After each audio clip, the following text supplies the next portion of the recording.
What good folks, it's Dark319 and welcome back to another What If, and I believe this is What If Naruto Was Apocalypse Part 1, so like, comment, subscribe and share, but besides all that, enjoy the video. Chapter 1, Rise of Apocalypse. It had been a little over 12 years since the Kyuubi attacked Konoha, the Yondaime giving his life, and sealing the demon into his, unknown except to an elite few, recently born son named Naruto. A boy that the man wished to be seen by the village as a hero before the man died moments later after the seal had been placed, but sadly, if history has taught us anything, is that people never get what they want, and this was no exception. For the first 5 years of Naruto's life, he was hated by the village, and no one told him why because of the law the Sandaime put in place to protect said child. However, it didn't stop the village entirely, since they still found they could take out their hatred on him a more physical manner, and did so before one day, Naruto vanished. The Hokage, the previous Sandaime Hokage, had become livid at the loss of Naruto, and sent out Anbu throughout all of Fire Country to find the boy that he thought of like a grandson. It hurt not telling the boy the truth, as he asked why people hated him, why they would form mobs to attack him before the old man sent Anbu to break them up, and privately execute the perpetrators of such actions. When the Anbu team sent out returned without the boy, the Sandaime was heartbroken by the news, and put Naruto down as a missing child. It was for the best at the moment, as the councils had tried to get the boy marked down in the bingo book, but couldn't since the boy was still a civilian, and not a shinobi, so it was impossible for them to have their way on that. Now here the Sandaime was, sitting at his desk, doing paperwork, and wishing that his life had ended the day of the Kyuubi attack instead of his late successor. "Hokage-sama. We have an emergency," said an Anbu running into the room and now getting the old man's full attention. "What emergency?" said the Sandaime, as he was preparing for the Chunin exams that were coming up this week, and the last thing the village needed was some internal crisis. "Prison cell number 11658 holding the girl that Team 7 captured in Wave Country has just been torn apart along with the guards themselves," said the Anbu, as he saw the Hokage's eyes widen in shock, and immediately left his office to handle this himself. Shortly after Team 7, which consisted of one Uchiha Sasuke, Haruno Sakura, and a pale-skinned boy named Sai left on their C-ranked mission, they were attacked by missing nin from Miss known as Momochi Zabuza to kill the bridge builder they were guarding by a ruthless businessman named Gato. It was a close call, but Team 7 came out on top, and due to the businessman's betrayal near the end allowed the demon of the mist to redirect the last of his strength towards Gato, while the girl with him was knocked out when she tried to fight beside him. At the same time, the old man's family was being attacked by the late businessman's two samurai goons, and would have succeeded had they not been stopped by some unseen force that tore the two men apart. When Tsunami and Inari looked around, they could have swore they saw an enigmatic figure wearing a purple cape, and a crimson helmet flying away from them. "What can you tell me about this jailbreak, Tsume-san?" said the Sandaime, as he entered the hallway leading to the girls, identified only as Haku, cell, which held her until the Uchiha, according to the council's infinite wisdom, would be ready to have her become one of the women needed to revive the nearly wiped out clan, and keep the spoiled child happy. "It's strange, Hokage-sama. I've never seen anything like this," said Tsume, as she had her trusty dog Kuromaru with her to sniff out the scent of the prisoner, and the individual that freed the said girl from her cell. "How so?" said the Sandaime, as he saw the heavy metal door had apparently been torn off its hinges, and used to create the gaping hole some 5 feet from the cell. The guards had been reduced to bloodstains on the wall. The girl and her apparent savior were in this room last, but that's where the scent ends. It doesn't leave this room at all. Whoever did this, Hokage-sama, made it look like they had escaped from the hole in the wall outside of this cell, and leave it at that. However, if what Kuromaru and I smelled is correct, they never left this room at all," said Tsume, as she saw the Sandaime's eyes frown, and look around the room for any hidden holes that could have been missed by some kind of genjutsu. "Anything out of place inside this room?" said the Sandaime, as he saw Tsume shake her head, and her dog just growled at the scent he was picking up. "I don't like the scent of this guy. It's unnatural and almost demonic if you ask me," said Kuromaru, as the smell his nose was picking up made us uneasy, and his words were doing the same for Tsume too, though she ignored the last part of her dog's words. "Nothing that we can find.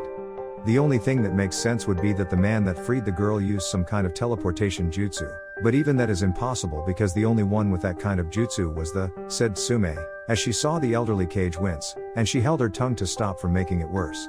"The Yondaime," said the Sandaime, as he filled the word in for Tsume, and looked back at the only exit/entrance to the room. "Could it be another Namikaze? A lost member of the clan?" said Tsume, as she saw the Sandaime flinch again, and this time she had no idea why. "It seems unlikely, But maybe one of them did survive through the years, and is a rogue agent in the elemental countries. As for taking the girl, that is still a mystery. For now, our official story will be the girl broke out using her bloodline, and keep quiet about someone helping in the escape, said the Sandaime, as he needed to keep the council's interest in Haku up so they don't simply kill her, and secretly find out who it was that freed the girl from this prison cell. Yes, Hokage-sama, said Tsume, as she bowed her head, and watched the old man leave deep in thought. Unknown location at the moment, we will be staying here at this location for now, Haku-san, said a quiet, but empowered voice that sent a chill up the young girl's spine, and watched as she looked around his lair. How did you do that? How did we get from the leaf to here? Said Haku, as she felt the seemingly unreal experience of being in the prison cell one moment, and in this location the next. Flashback 1 hour ago, Haku was stuck in her cell, barely clothed in gray prison rags, her arms had heavy chakra-suppressing shackles on, and she was in mourning for the loss of Zabuza. The man, who found, raised, and trained her to be what she was meant to be. A tool. A weapon. But now Zabuza was dead. Her purpose in life was unknown, but she had an idea of what was going to happen to her, and it was not something that Haku would want for herself if given the choice. Haku had overheard the guards talking, practically envying their last Uchiha, and how he was going to take her to be his wife so she could breed babies for him until her womb was empty. Then Sasuke would throw her away like she was trash or turn her into a sniveling servant that did what he commanded until she died by slitting her throat to take away the emptiness. If I get out of here, I swear I'm going to castrate that Uchiha long before I give him any children from my body, and I don't care if I am tortured for it before I die. It will be well worth it, thought Haku, as she knew it would be a few years before that day came, but she had always been a patient woman, and could hold out until then to make Sasuke ever regret choosing her to be his baby-making breeding machine. Haku was so deep into her thoughts, she didn't hear the first sighs. There was a fight going on outside of her prison cell, and was shocked to hear the sound of her Onbu guard screaming out in pain from being completely destroyed. The smell of blood was heavy, even from within her cell, and Haku wondered who was crazy enough to break into this place, and fight the guards no less during the day. Her thoughts left within moments, as Haku saw the heavy metal door that was in front of her, and saw it whine from the strain of being pulled. The girl frowned, as she sensed no chakra being used, but something else, and wondered what that something was in hopes of understanding it better. Hell, Haku was even surprised that someone was even coming to her cell to let her escape from it, and was shocked to see that the door removed with a vicious tug that took it right off its hinges before it was thrown violently into the outside wall, creating a large hole for to escape from. They should know better, said the powerful, yet strangely quiet voice, and the figure that was behind it appeared before Haku with a presence reserved only for daimyos, or even dare she think it, an emperor. Who are you? Said Haku, as she saw this robed figure with a crimson helmet now staring down at her, and he certainly looked like some kind of a feudal lord. My name is not important right now for you to know, my dear. What is important, is for you to come with me to freedom, and be given a purpose outside of being the Uchiha's baby maker in the near future, said the figure, as he waved a hand on her shackles, and they instantly broke into hundreds of pieces. How does he know that? Is this some kind of trick? Thought Haku, as she felt her chakra was no longer suppressed, and saw her chance to escape the cell she had been placed in for several months now. No. This is not a trick, Haku-san. I am here to give you life. I am here to give you hope. I am here to give you sanctuary, said the now gentle voice, as he moved his right hand forward for her to take, and saw Haku was reluctant to reach out for it.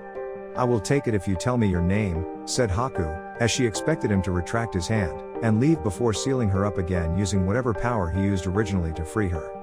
Instead, he just looked at her, and Haku felt the figure's aura shift slightly from gentle to imposing to being somewhere in the middle.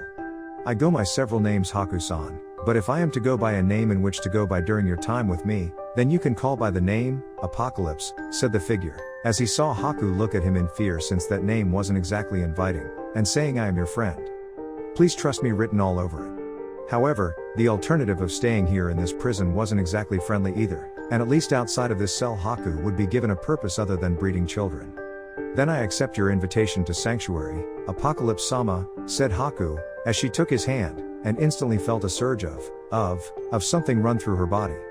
As I knew you would, said Apocalypse, as he smiled at her behind his helmet, and in an instant, he teleported them out of the cell to Haku's newly acquired freedom.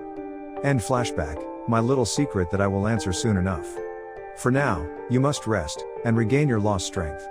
When you awaken from your slumber, new clothes, and food will be by your bed, said the voice, as he waved his hand over a metal door, and revealed Haku to her room. "Thank you, Apocalypse-sama," said Haku, as she bowed before heading to her room, which was clearly much better than her prison cell, and fell asleep instantly upon falling on the bed. "Sleep well, Haku-san.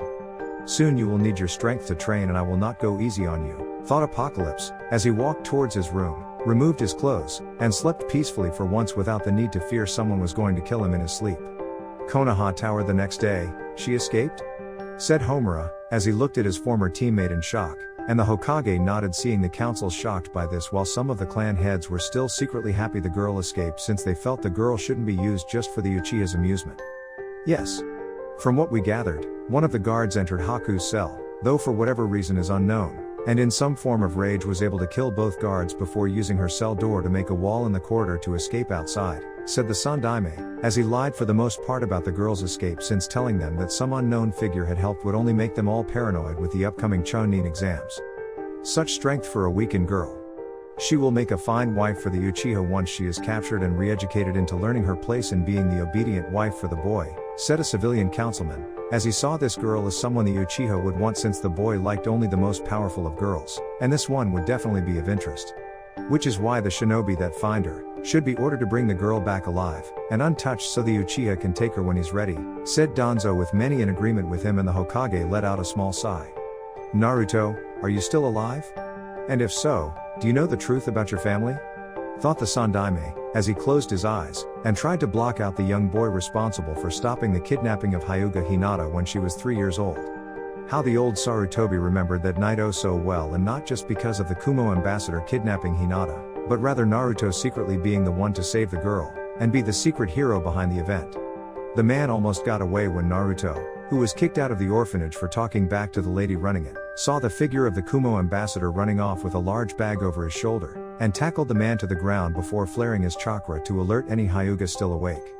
What Naruto didn't know was that the alarms around the Hyuga compound were chakra sensitive to alert people of intruders, from small infiltrations to large-scale attacks. Hiashi was the one who sensed the chakra flare first, moments before appearing around the corner to see the man turn around before killing him with a gentle fist strike. After that, Hinata was asked if she saw anything before and after her capture, since the time of her kidnapping to the point of Hiashi killing him did not make sense. Hinata later admitted to her father and the Sandaime that she felt her capturer stumble, along with sensing the intense chakra that was felt moments later.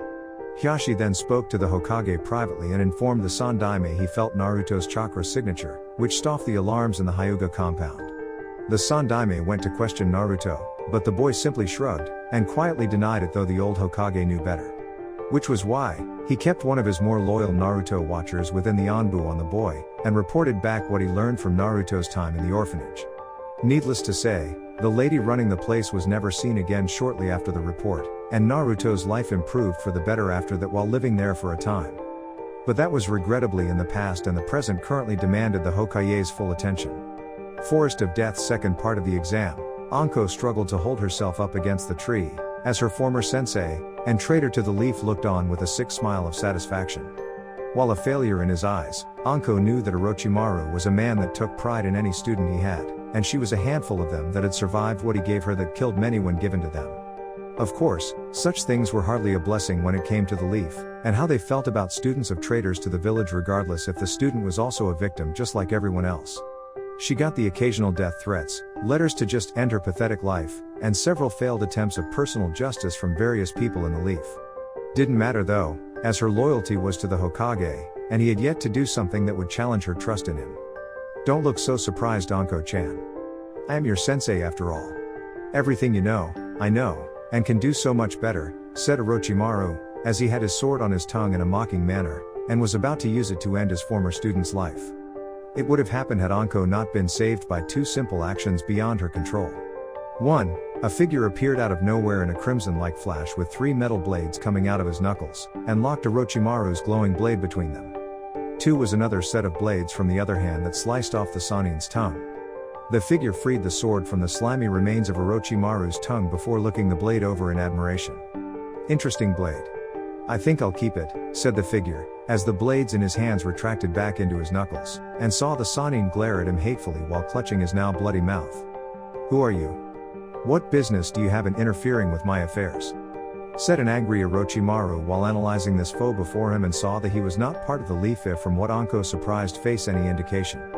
What I am is something far beyond you. Just as you are far beyond her, said the figure, as he pointed to Anko, who tensed at his finger pointing, and saw the Sannin snarling in anger at being considered lower than someone else. I can't win if the two decide to fight me. His teleportation jutsu seems to surpass even that of the Yondaime, and those blades withstood the Kusanagi too, thought Orochimaru, as he saw the imposing figure, and decided discretion was the better part of valor before being swallowed up by the tree trunk behind him. Coward, thought the figure, as he levitated away, and would have left quietly had a pair of snakes not wrapped around his form. You're not going anywhere. I want answers, said Anko, as she used the hidden shadow snake jutsu on him, and was surprised how the figure turned to glare at her with glowing blue eyes from the crimson helmet. I just saved your life, Anko-san. That can change if you don't release me, said the figure with his voice leaving no room for her to argue. Sorry pal, but if you knew me, then you would realize I am a glutton for punishment, and I'm not about to back away now, said Anko smirking at the figure, as she saw the figure narrow his eyes at her, and readied her other arm to shoot out snakes from that sleeve to bind him in her trap. You can handle physical pain, Anko-san, but you have no strength against the pain one locks away within the mind, said the figure, as he used his psychic powers on Anko, and invaded her mind to reveal all her secrets to him. Her time being Orochimaru's apprentice. His betrayal to Anko and Konoha along with the failed curse seal on her neck. The council's arguing in front of Anko about sentencing her to death or imprisonment while keeping her sedated in the belief she couldn't hear them. The people hating Anko for her past relationship with Orochimaru. By the time it was over, Anko was on the ground clutching her head in pain, screaming out for it to stop, and the tears that flooded down her face. The figure knelt down in front of Anko and placed a hand on her head before using his psychic powers to stop the pain he had inflicted upon the poor woman. With the pain now over, Anko collapsed forward with her head on his shoulder before unconsciousness took hold, and the next time the special Jounin woke up, she was in the central tower of the Forest of Death. On her stomach was a note saying "I'm sorry" on it. Just what is going on? Thought Anko, as she felt strange over the fact that someone was able to cause her so much pain, and yet apologize for it later on. Central Tower Hokage's secondary office, the Sandaime felt older than ever before, as he heard the information Anko had given him, and was even worse, if at all possible, was the fact that this figure that saved Anko also had some form of psychic power that far surpassed the Yamanaka clan. Another thing to be worried about was the metal blades that came out of the knuckles and how the figure simply appeared in a crimson flash of light. Is it really you, Naruto? Are you alive? Thought the Hokage, as various possibilities ran through his head about what happened to Naruto, and one of them was that the Kyuubi was trying to break free. Only for the demon's plan to backfire in the process, if only partially. Hokage-sama, do you believe this is the same person who freed that Haku girl? Said Anko, as she had been there with Tsume when they investigated, and one of the people the Hokage trusted with the truth. Possibly. We'll have to look into this later, as the appearance of Orochimaru in Konoha is going to take top priority, and cannot be ignored in the slightest, said the Sandaime, as he looked at the drawing of the figure Anko had made of the enigma that saved her from the Sannin's grasp. You think he has something planned for the Chunin exams, said Anko, as she knew that with all that was going on, the Hebi could easily try something, and cripple the leaf before he could be stopped. Yes. We won't worry about it now though. We will wait until the month of waiting for the finals in the exam to get our defenses in order. Orochimaru knows Konoha inside and out, so we have to look at every weakness within the village he may exploit before strengthening it, said the Sandaime, as he knew Anko was going to do her part, and then some to ensure that Orochimaru didn't so much as spit inside the leaf. Unknown location 2 weeks later, the figure stared out from his cylinder tube of liquid that was around him, as he breathed into the mask that fed him oxygen into his body, and kept him alive. He knew where he was at this moment, as this dream had happened before every time he slept, and it never went away. It was place where his predecessor prepared him to take over the title of Apocalypse. His arms were chained at the wrist, his legs up to his waist were covered in some kind of liquid foam, and tubes were connected to critical areas of his body. This was just months prior to his release. Soon my successor. Soon you will be perfected and no one will stand against you. I only wish I would be alive to see it and mold you further to make sure you truly follow the path I have set for you, said the figure on the other side of the glass, as he walked over to a computer console, and typed in a few commands into it before leaving. The boy soon felt an incredible amount of pain. And then everything went dark. Haku awoke with a start, as she felt that something was wrong, and quickly got dressed before exiting her room to check on the person who saved her. She walked along the halls of the place that was her home, though whether it was temporary, or not still remained to be seen. Ever since Apocalypse saved her, Haku had trained nearly every day, and even more on Kenjutsu with the sword that the man had taken from Orochimaru himself. Making her way to Apocalypse's room, Haku arrived at the man's door, and debated with herself in entering the room.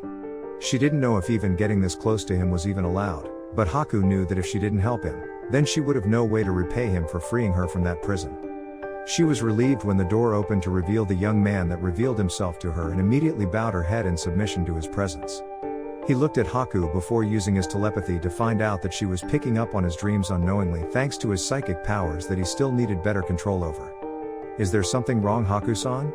said Apocalypse, as he looked at the slightly older girl in front of him, and acted like he didn't know about what she saw in her dreams. "No, Apocalypse-sama.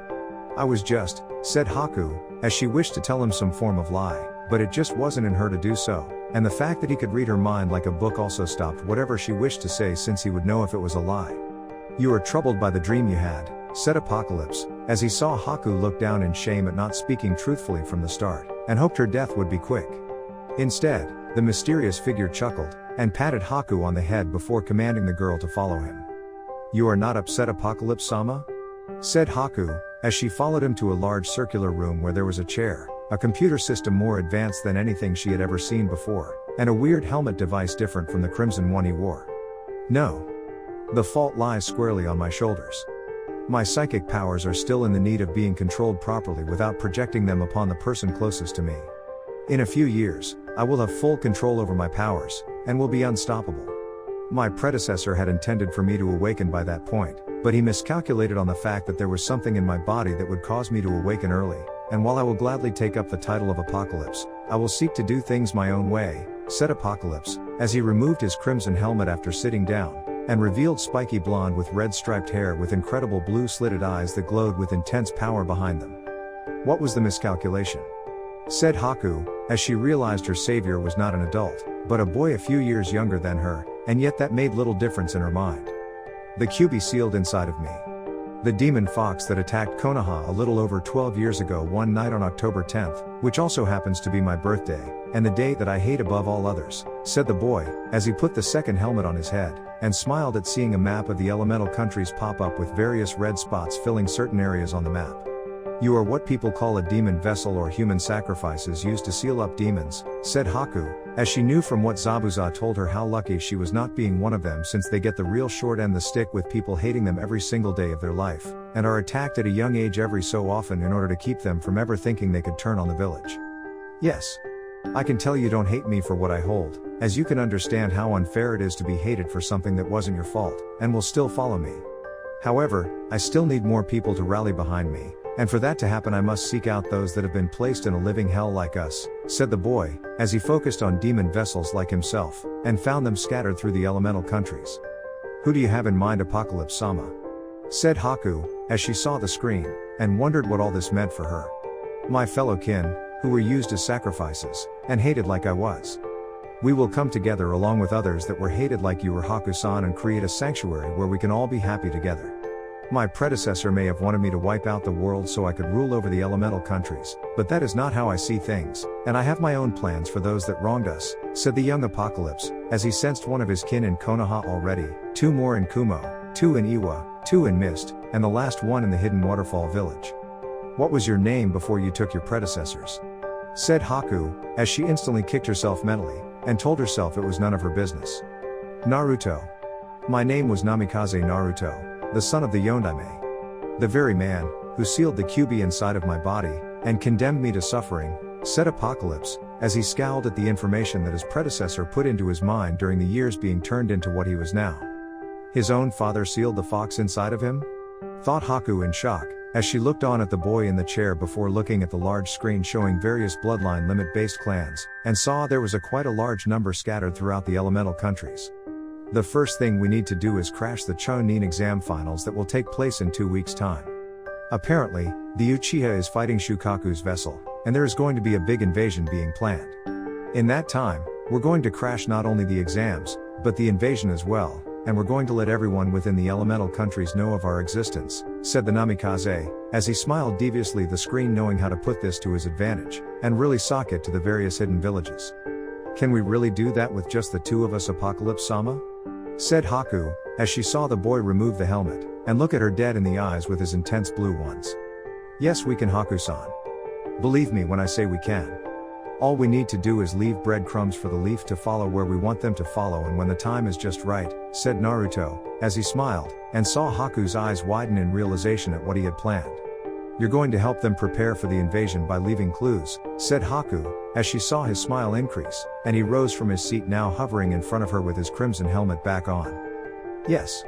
I want both sides alert and ready to fight each other, so when the time comes, I can turn it all against them, and crush what hope they have at claiming victory, said the boy formerly known as Naruto, as he heard Kyuubi howl with laughter at the fiendish way things were going, and was proud of the boy regardless of being the Yondaime's very own offspring.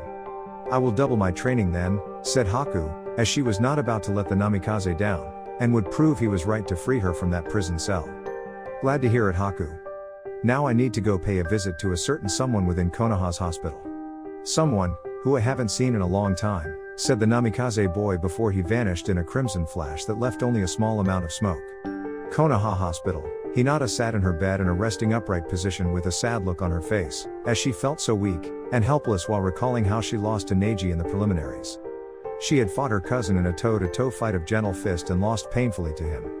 Hinata also found that her words to him after his soon-to-be victory only seemed to make Neji hate her even more, and was about to strike at the, quite literally, finishing blow had the other Jounin senseis not interfered before she collapsed. Still, despite her defeat at Neji's hands, there was a small personal victory for herself in this battle, and proved she was not the pushover that everyone believed she was. Yuhi Kurenai had expressed how proud she was of Hinata for showing such strength and had asked where it came from. Hinata could only blush before looking away while thinking back to when she was 3 and how she was saved by that blonde boy that risked his life for her. Hinata had secretly used the Byakugan to see past the bag that held her that night and saw the incredible wave of chakra the blonde, later learning his name was Naruto, was generating. He looked like a god when she saw him. Unfortunately, Hinata couldn't activate her bloodline again for a few more years, which the girl believed later on was because it happened on an involuntary reflex, and due to the output of chakra Naruto had unleashed that night. After that night, the Hyuga heiress began to train harder for her father, using that event to inspire her to do better, and for a time it worked. Before disaster struck. Her dear sweet uncle Hyuga Hizashi had been killed, with his body being sent to Kumo to prevent a war with them. Then Hinata's mother died shortly after giving birth to her sister Hanabi. Then the biggest one in Hinata's life after that happened with Naruto. The boy she drew her inspiration from went missing, and no one seemed to care that he was gone. With her inspiration gone, Hinata's training declined, and her father's coldness at her weakening made things even worse. He focused more time on Hanabi and Neji while sending her off to be watched over by Kurenai before being put on Team 8. Thinking about the past I see, said Apocalypse, as he appeared in front of her window, and scared the poor girl deeply from the action. Who are you? Said Hinata, as she saw the powerful intimidating figure currently floating before her, and wished she had enough chakra to flare to alert the shinobi in the area. I am many things, dear Hyuga. I go by many names. Not all of them kind ones. As for why I am here, I merely wish to see you, and to congratulate you on showing incredible strength in your fight against your cousin, said Apocalypse, as he saw the girl look down at that, and saw her memories of that moment flash through her mind. I still lost, said Hinata, as she wished she had done better, and proved she was not the weakling her family made her out to be. But you lost honorably. If you wanted to win easily, all you would have to do is activate the seal on your cousin's forehead, and make him submit, said Apocalypse, as he saw the girl look up at him in surprise, and wondered if Neji knew that fact. I see could never do that to Neji. He's family, said Hinata, as she hated that cage bird seal, and never used it on any of the branch family members. Yes. Family should never be divided like they are with yours. However, do not let this defeat stop you from getting stronger, and remember that you learn more through defeat than from a victory, said Apocalypse, as he put a gentle hand on her head, and Hinata was afraid at first before she felt the soothing sensation that came with it. See, could you tell me your end name? Said Hinata, as she felt herself getting sleepy, and for a moment she thought she saw the eyes of the boy she had not seen after so many years. My name is Apocalypse, but at one time you knew me as Naruto, said the Namikaze, as he used one of his powers to split his crimson helmet in half to reveal his face to the Hyuga heiress, and used his psychic powers to reinforce the need to sleep in the girl. Naruto-kun, said Hinata, as she saw the handsome boy one more time after so many years, and fell asleep with a smile on her face. Sleep, Hinata-chan. You will need it for the things that are to come, said Apocalypse, as he put his helmet back on, and teleported out of the room. Hokage Tower 1 week later, are you sure about this? Said the Sandaime, as he finally had his old perverted student sitting down in front of him, and saw the Toad Sage nod at the information in front of him.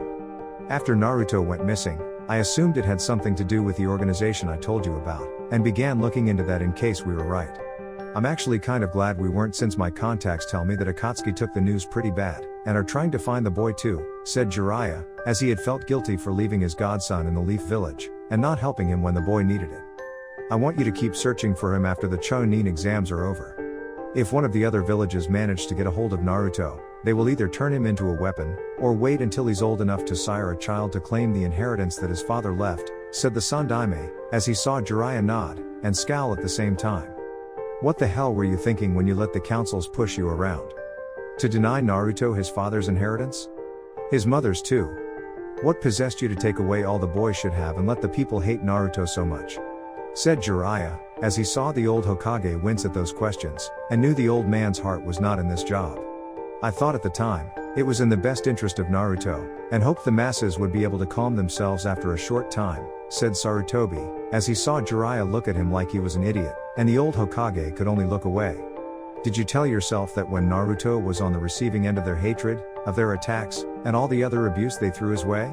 Said Jiraiya, as he gave his sensei a piercing glare, and the Sandaime looked down in shame. Yes. I was so deep in my own lie, I didn't have the heart to admit the truth to myself, and before I knew it, the boy was gone, said the Sandaime, as he looked up, and saw Jiraiya by the window ready to leap out of it. You better pray that I can find Naruto and he's still willing to forgive the both of us for not doing what should have been done when he was born, said Jiraiya, as he saw the Sandaime nod grimly, and look away in sadness. Konoha Stadium day of the Chunin exam finals. From the start of the Chunin exam finals, things were not going according to plan, as Uchiha Sasuke was a no-show, and so was Kinuta Dosu for that matter. Hyuga Neji was scheduled to fight Subaku Kankuro at the moment, but there was still the problem with Sasuke's fight that would happen right after that, and with the bad blood between the two clans, it was unlikely the Hyuga prodigy would draw out the match for the Uchiha. Prepare to meet your end soon, Nin, said Neji, as he activated his Byakugan, and got into his gentle fist stance while Kankuro got out his puppets. You're in for a real surprise, pal, said Kankuro, but that was more to himself than Neji, and was a bit put off that Baki had instructed him at the last minute to stall the match until the Uchiha arrived to fight Gaara. Above in the stands, a single individual wearing an Anbu mask was watching from behind the crowd, and felt his loyalty to his old master be in conflict with his new one. The once loyal spy of Orochimaru had met his new master shortly after forfeiting his spot to compete in the preliminaries a month ago. The skilled medic Nin tried to use his skills against the enigmatic figure that had hovered in front of him, but he felt his body constrict in pain from the phantom power his new master used, and forced Kabuto into submission. The metal from your weapons, the steel used for armor in your clothes, and the iron that is in your bloodstream are all mine to command Kabuto. I know who it is you serve, and I know he will never let you surpass him unless he wishes to use your body to live another 3 years. Serving me will allow you to one day surpass Orochimaru and prove you are a far better shinobi than he ever was the echoing voice that Kabuto heard ringing in his mind from his time within the Forest of Death. In Kabuto's mind, he knew that what the figure had said was right, and that Orochimaru would always keep him at arm's length in terms of power. While Kabuto did not even like to consider betraying Orochimaru, the Medicnin wanted to be something more, and the Sannin would never grant it unless it was a means to end for getting a body to hold onto for 3 years. Besides, this individual calling himself Apocalypse seemed to have a plan that would forever shape the future of the elemental countries, and Kabuto wanted in on the ground floor. Orochimaru-sama said to activate the Genjutsu during Sasuke's match with Subaku no Gaara, but Apocalypse-sama told me not to, and let Gaara take care of the Uchiha, said Kabuto, as he knew Apocalypse was watching him, and this was to see who the medic Nin was really loyal to. In the cage's booth, the Sandaime felt irritated at Kakashi making the Uchiha late for his match against Gaara, and knew this would upset the various nobles if not the very clients that hired them currently watching the matches. He made a mental note to deal with the Jounin decisively in that regard and saw the Kazekage looking strangely calm for one who was normally impatient about things that didn't pertain to his village. The old Hokage's attention became redirected to the arena floor, where Hyuga Neji had decimated all of Kankuro's puppets before attacking the puppeteer, and knocking the face-painted boy down for the count. With Neji declared the winner, the crowd exploded with cheers, and praised the Hyuga prodigy in using such incredible combat skill that won the hosting village a victory. Unbeknown to the rest of the people in the stadium, a large invasion force of Suna along with sound shinobi were preparing to spring their trap on the unsuspecting Leaf village. The two villages had been training for this day, secretly practicing in similar vegetative-based environments, and prepared the necessary pieces on this game of chess. They were ready to kill Leaf shinobi, or at least, they would have been ready, had they not been hit by a psychic one from the figure high above them, and the mental command for the two sides to kill one another. The summoning team from Suna, who were all trained to deal with summoning some of Manda the Snake Boss's strongest children, were all struck down, and looking like living pincushions by flying senbone needles at the hands of a masked female shinobi. Some of them tried to get away, but were slain instantly by a glowing blade, and the pieces left would be enough to feed a swarm of birds. Everyone on this section of the wall has been destroyed, Apocalypse-sama, said Haku to her master via psychic link, and sensed he was pleased with her actions. Good Haku-san. Proceed to the Hokage Tower and break into the Hokage's office from the window area to retrieve some documents within the hidden wall under the face of the Sandaime, said Apocalypse, as he knew that this was supposed to be a pincer maneuver with the allied forces striking the Leaf from two sides. Apocalypse felt that just having one side invade was fair enough odds considering who the main enemy was, the age of the Hokage, and Subaku no Gaara having Shukaku in him that would be unleashed during the middle of his fight with Uchiha Sasuke. It was going to be messy, brutal, and an all-out fight for survival if not to the death depending on your point of view. It was time to see just how much will of fire the Leaf really had? Back at the Chunin exam finals, the Sandaime frowned at the fact Uchiha Sasuke had yet to show up for his match, and the people wishing to see the fight with the Kazekage's son. The red-haired boy was currently in the arena apparently waiting with more patience than most Jounin waiting for Kakashi to arrive for a meeting and seemed almost bored. Hokage-sama, perhaps we should postpone this fight, and wait for Sasuke to fight my son later on, said the Kazekage, as he looked at the Sandaime, and saw the old man look on at the crowd of people calling out for the match to start. I can't just show favoritism to the Uchiha simply because everyone else in the Leaf does, Kazekage-sama, said the Sandaime, as he knew something was wrong right now, and his instincts that had long since been dulled through time were now speaking to him that he was missing something important. True, but surely the people wished to see a fight of epic proportions between the strongest prodigies we have produced from the young generation, said the Kazekage, as he saw the old Hokage close his eyes in thought, and secretly smirked knowing he had the old monkey. Very well. The match with Subaku no Gaara and Uchiha Sasuke will be postponed for later, said the Sandaime, as he motioned for his Jounin bodyguard to inform the proctor below of his decision. Naturally, the crowd in the stands had mixed feelings, but that was as far as it went, and the next match was with Subaku no Tamari fighting Nara Shikamaru. Still yielding to others. You're still the same weak old man you were back then, said a voice that sounded familiar to the Sandaime, as he looked around for the voice, and found no one was talking to him. I could have sworn someone was talking to me, thought the Sandaime, as he hated the fact that his old age was catching up on him physically, and now mentally too. Had the Sandaime been more aware and looked up at a certain angle, he would have seen a certain hovering figure watching from the shadows of the arena. You've learned nothing, my surrogate grandfather. I had hoped you would have gained a backbone after my absence, but instead I find you weaker than ever, and it sickens me to no end, thought the former Namikaze, as he looked at the arena floor with Shikamaru forfeiting his match just when he seemed to have Tamari beat. Apocalypse-sama, I found the information you were searching for, and the mission report on the mission to Wave Country that Hatake Kakashi filled out. Apparently, the Uchiha is getting most of the credit for the mission, and as a reward for his valor was given Zabuza's prized sword. Said Haku to her master, as she became outraged that Zabuza's personal sword was in the hands of Uchiha Sasuke. Do not worry, Haku. Soon you will get his sword back to use to whatever end you wish it to be used. For now, take the information with you, and meet me at our new base secretly located in Wave Country, thought Apocalypse, as he had made plans to move to a new secret location once the invasion was over, and someplace more secure than what they currently used. Yes, Apocalypse-sama, said Haku, as Apocalypse sensed her taking all the information in her possession, and leaving before anyone was the wiser in the matter. Apocalypse smiled behind his crimson helmet, which in a way was a taboo with his old predecessor, and was glad he could usurp the evil demonic thing that turned him into what he was now. Kyubi was in full agreement with the boy, as the prisoner, and the jail actually getting along quite well after what the notorious mutant did to his body using the most powerful of abilities being infused into the Namikaze's body. It was only through the damn seal and Kyubi's own demonic chakra that this was allowed to even happen to his young body. Even if his powers still needed to be more focused, it didn't stop them from overpowering his enemies, and making the once blonde boy a walking storm of destruction. Even more so was the training that were not mutant related, as the boy's predecessor soon made very clear should they somehow be cancelled out. Weapon X combat training made Mido Guy's own look like amateurish at best. Why do you protect these flesh bags? You know what they think about you, how none of them have changed their minds, and how they praised the Uchiha boy when his clan was planning to betray them all. So why show them mercy by evening the odds? Said QB, as the fox had found himself inside possibly the ultimate vessel worthy of him, and wanted to see how far the Namikaze could go with this. Because QB, not all of them are cruel, corrupt, and hate me for something that was not my fault. Everyone else can burn for all I care, but the ones that are worthy of mercy shall be granted it, and like Haku will be offered sanctuary when the time comes, thought Apocalypse, as he had set things in motion to gather those worthy, and take them away from the hate of the world to be a part of something incredible.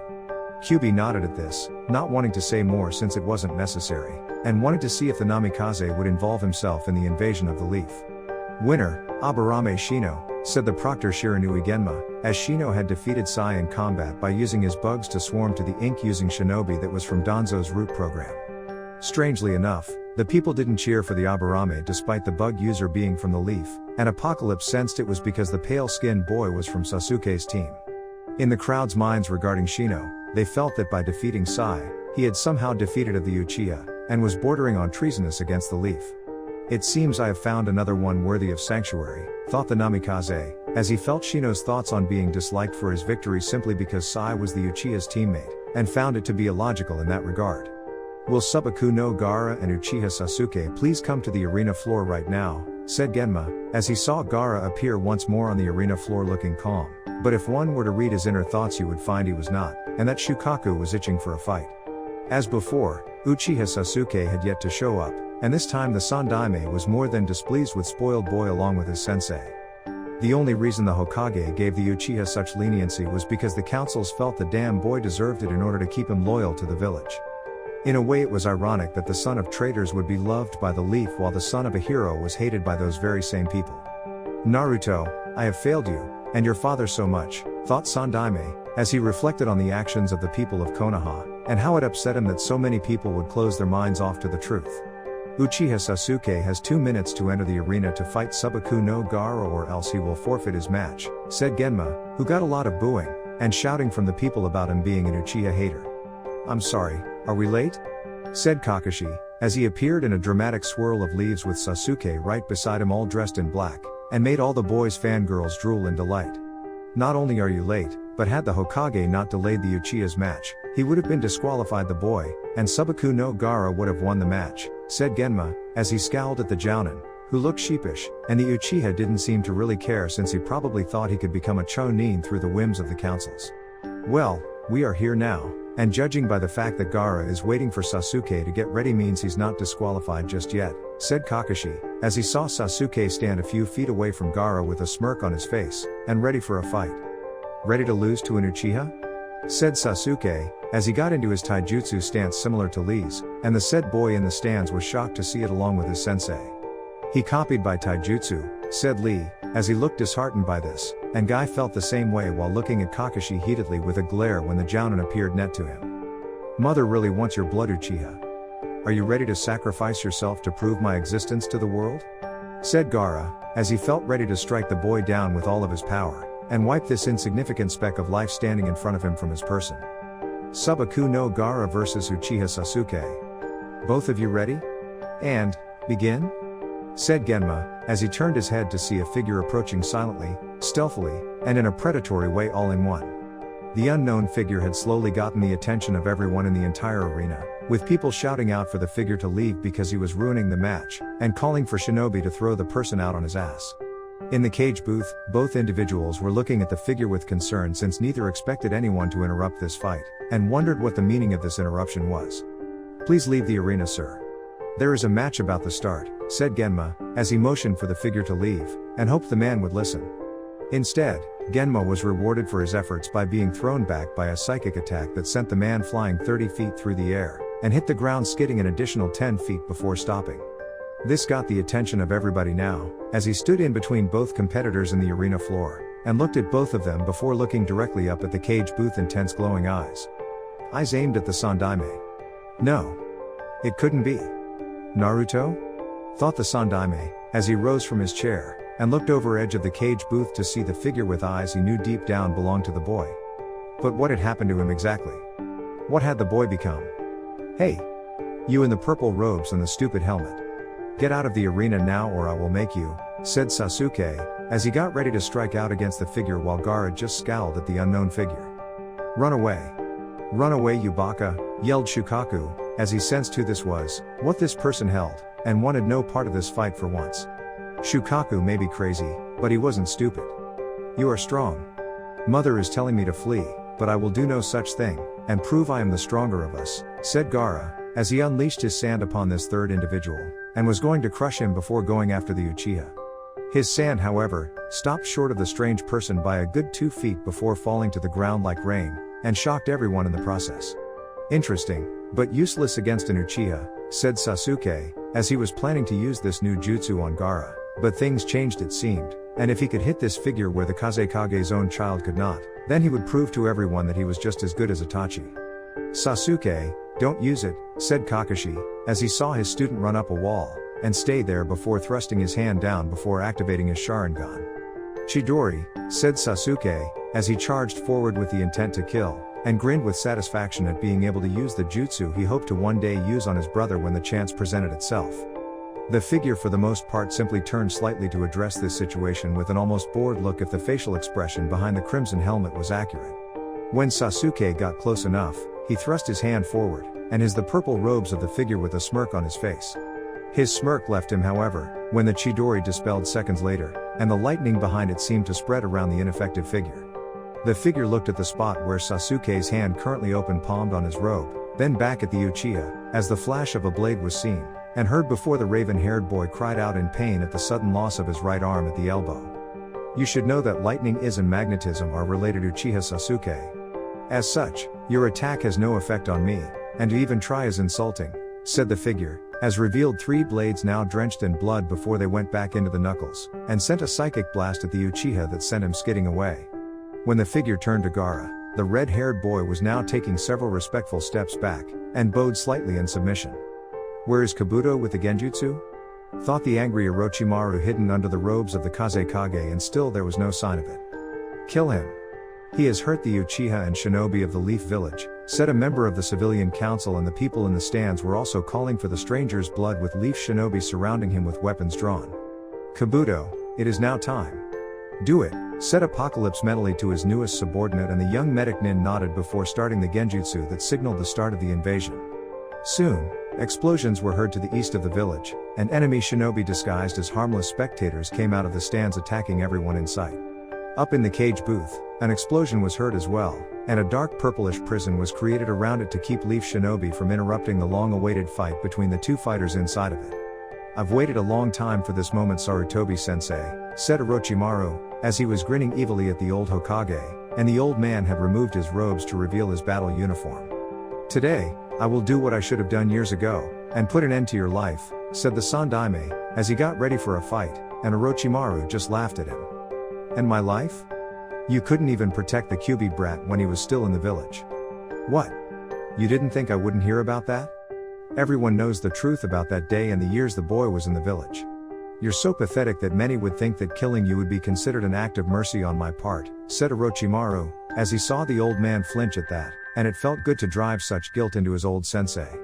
Before anything could transpire further between the two, a crimson flash with smoke had appeared in between them, and standing before them was the figure from below.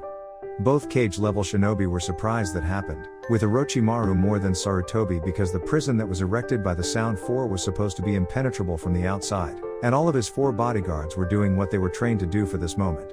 You and I have to talk, old man, said the figure, as he tuned his helmeted head towards the Sandaime, and ignored the smirk on Orochimaru's face, since the Sannin had clearly thought he had an ally in this fight regardless of what happened in the Forest of Death nearly a month ago. I know that voice. You are him, aren't you? Said the Sandaime, as his eyes filled with sorrow, and guilt that was worse than when he let Orochimaru originally escaped. Yes. I am. I know the truth, Sarutobi. The whole truth regarding my past. Did you really think I would be so forgiven if and when I learned of my parents? How you dishonored them both. How you told my godmother I had died knowing she would have taken me away from here so I could be happy. How my godfather took off without even caring for me in the slightest while he went to do his research for his next perverted book. Said the quiet voice of the figure, and the Sandaime looked away with even further guilt that made even Orochimaru look at him in wonder. Just who are you? Said Orochimaru, as he wanted to know the name of his ally, and saw the figure turn his head before removing his helmet. My name was once Namikaze Naruto, the son of the Yondaime. Before that, I was known as Uzumaki Naruto, the demon child of Konoha. However, I go by a new name now that everyone around you will know, and fear for years to come, said the boy, who saw Orochimaru tense at the first name, and took a step back. And what is that name?